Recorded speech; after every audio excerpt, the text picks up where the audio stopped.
Duel sengit bakal berlangsung di Stadion Parc des Princes ketika PSG dan Manchester City akan bertarung dalam leg pertama babak semifinal Liga Champions pada musim ini.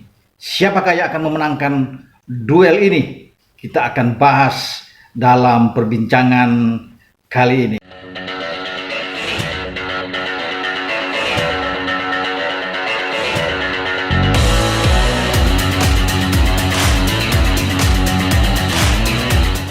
Ola bertemu dengan Roban, dan inilah duel yang ditunggu-tunggu, dinanti-nantikan oleh banyak orang di seluruh dunia. Pertemuan antara PSG Paris Saint-Germain dengan Manchester City di babak semifinal Liga Champions. City harus bertandang ke Parc des Princes dan ini adalah satu keuntungan saya pikir bagi PSG sebagai tuan rumah, walaupun ini bukan sesuatu hal yang menjamin bagi sebuah tim sebagai tuan rumah, karena PSG pun kemarin lolos, setelah itu mereka kalah dari Bayern Munchen, tetapi mereka bisa menang 3-2 di Munchen. Jadi sekali lagi tuan rumah bukan faktor utama, walaupun ini agak menguntungkan karena yang dihadapi oleh PSG adalah Manchester City, tim yang baru saja kemarin di Wembley menjadi juara di Carabao Cup Piala Liga Inggris setelah mengalahkan Spurs dengan 1-0. Artinya bagi Pep Guardiola dan pasukannya, mereka berangkat dari kota Manchester menuju ke Paris dengan bekal kepercayaan diri yang tinggi setelah mereka menjuarai dan merebut trofi pertama pada musim ini di Carabao Cup.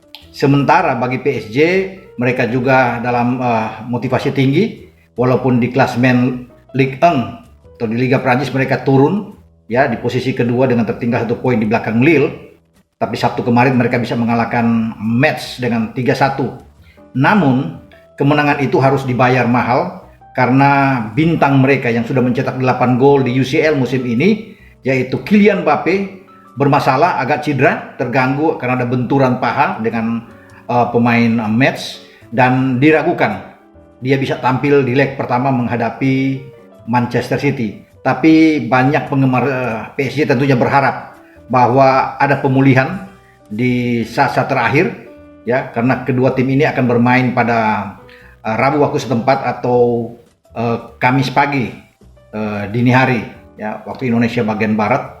Jadi pada tanggal 29 ini merupakan duel seru dan mereka mengharapkan bahwa Mbappe akan muncul di sana untuk bisa bermain di posisi lini depan, atau kalau formasi dari Pochettino bisa menurunkan dengan 4-2-3-1, Mbappe bisa aja berada di belakang striker.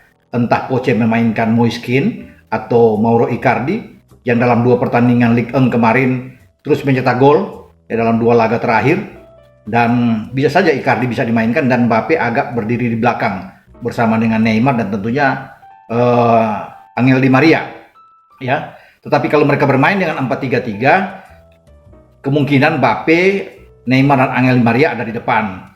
3 gelandang mereka tinggal ditentukan apakah Idris Gueye akan dimainkan lebih awal atau Marco Verratti ya, yang ada di sana, dengan Andres Herrera yang juga bisa dimainkan, dengan Pereira yang juga ada di sana. Tergantung dari Poche bisa melihat keadaan ini karena mereka masih punya Julian Draxler juga yang ada di sana. Nah, pertanyaan bagi PSG, selain Mbappe mereka juga agak meragukan karena ada satu pemain kunci mereka di jantung pertahanan bermain di bek tengah, Marquinhos, pemain asal Brasil ini juga sedikit diragukan karena dalam beberapa pertandingan terakhir dia tidak dimainkan ya, sehingga termasuk juga bagaimana melawan Munchen terakhir di leg kedua dia tidak dimainkan, melawan Metz juga dia tidak berada karena otot panggulnya agak tertarik. Mudah-mudahan Marquinhos ini ada pada saat menghadapi meladeni Manchester City, karena kalau tidak ada Marquinhos ini berbahaya di pertahanan bek tengah mereka. Mereka hanya bisa mengandalkan Kimpembe di sana. Mungkin juga akan ada Thilo Kehrer yang bisa main di sini kalau Marquinhos tidak ada. Diallo di kanan dan Florenzi di kanan, atau Diallo di kiri ya, Diallo di kiri, atau ada Kurzawa yang bermain di kiri dan Florenzi tetap di kanan. Ketidakhadiran kalau ini terjadi, Mbappe ada di lapangan tapi duduk di bench dan bermasalah, mungkin akan dimainkan di babak kedua, dan Marquinhos tidak ada, ini akan berbahaya sekali, fatal. Bukan tidak mungkin PSG takluk kalah dari City, karena City betul-betul berambisi sekali untuk bisa maju ke final pertama kali dalam sejarah mereka. Nah, PSG kemarin sudah maju ke final walaupun kalah dari Munchen ya di Liga Champions, tapi City berambisi sekali untuk bisa lolos ke final, karena babak semifinal ini adalah ajang tertinggi bagi Pep setelah dia menangani City. Dalam 4 musim sebelumnya dia tidak mampu bisa membawa City sampai sejauh ini, tapi ini pertama kali bagi Pep ada di semifinal. Walaupun City sendiri sebelumnya pada 2015-2016 mereka sempat lolos ke babak semifinal dan mereka mengalahkan saat itu PSG. Setelah bermain 2-2 di Parc des Princes, mereka menang 1-0 di leg kedua dan mereka lolos. Sayang mereka kalah dari Real Madrid di babak semifinal sehingga gagal ke final. Bermain 0-0, kemudian kalah 1-0 dari Madrid. Sesuatu yang memang sangat disesalkan saat itu, tapi Pep belum ada. Masih ada Pellegrini sebelumnya. Tapi ini kesempatan buat Pep untuk bisa membuat sejarah ya bagi City. Dan City akan memainkan pemain-pemain yang mana? Saya pikir banyak opsi. Kita mungkin sudah tahu bersama, siapapun dimainkan bahkan dengan 6 gelandang pun akan oke. Tanpa Aguero, tanpa Gabriel Jesus mereka akan bagus.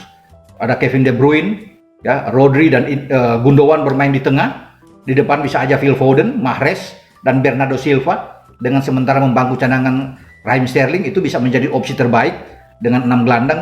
Di belakang mungkin saja ada perubahan di kiri dengan Cancelo bermain dari sisi kiri. Di 2 bek tengah adalah Stones yang akan datang di sini bersama dengan Ruben Dias, dan Kyle Walker akan bermain di posisi kanan dengan Ederson Moraes bermain di posisi kiper. Jadi dengan 4-3-3 menjadi pola secara attacking bagus sekali. Jadi pola menyerang bagi City, dan itu disukai oleh Pep ya dalam setiap pertandingan dengan memaksimalkan 2 pemain wing atau back sayap mereka untuk terus naik. Kyle Walker dan Cancelo akan terus bermain dengan cepat naik ke posisi sayap untuk bisa membantu entah Mahrez di sana atau Foden yang bermain dari kiri, karena ini memang 4-3-3 mengharuskan back sayap ini selalu naik untuk bisa mendukung serangan dari sebuah tim, dan dalam hal ini adalah Manchester City. Manchester City punya peluang, saya katakan, kalau tidak ada Marquinhos, kalau tidak ada Mbappe. Tapi kalau ada Mbappe, ada Marquinhos, ini akan lain. Bukan tidak mungkin PSG bisa mengambil keuntungan dan memenangkan pertandingan. Ini memang situasi yang sangat sulit. Pertandingan yang oke punya, big match, dan persentasi imbang atau 50-50 itu sangat besar. Sangat tinggi bagi kedua tim.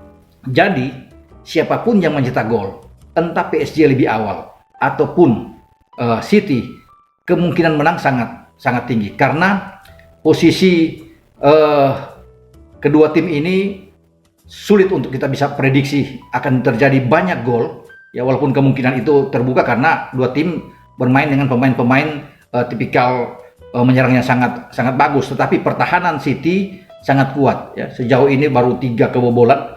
Ya, mereka mencetak gol sampai 21. Sementara PSG sudah 10 kebobolan walaupun mencetak gol 20. Tapi lini belakang memang bermasalah bagi PSG, dan ini bisa dimanfaatkan oleh pemain-pemain City. Mereka punya pemain-pemain yang sangat bagus di semua lini, bisa menahan bola, bisa mendelay bola, dan begitu cepat juga untuk bisa melakukan penyerangan. Jadi satu hal yang sangat bagus bagi Pep karena memiliki pemain-pemain yang oke ya. Bahkan di bench juga semua pemain-pemain yang bagus ya. Sama juga seperti Poche sebenarnya. Tetapi kalau sekali lagi jika Mbappe tidak ada, karena ketergantungan terhadap Mbappe itu sangat tinggi.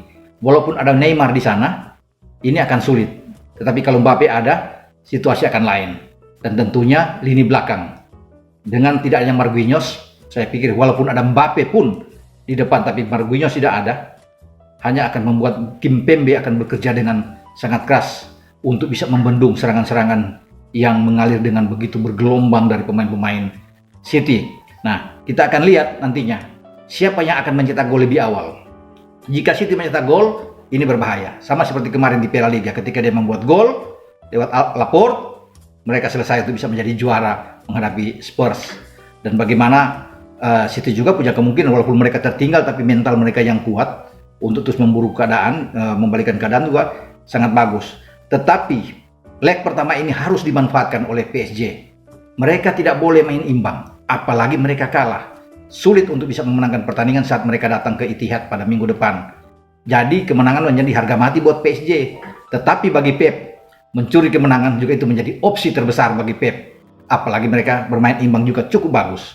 Kita akan nantikan siapa yang akan memenangkan dalam pertandingan ini. Dengan presentasi saya adalah 50-50.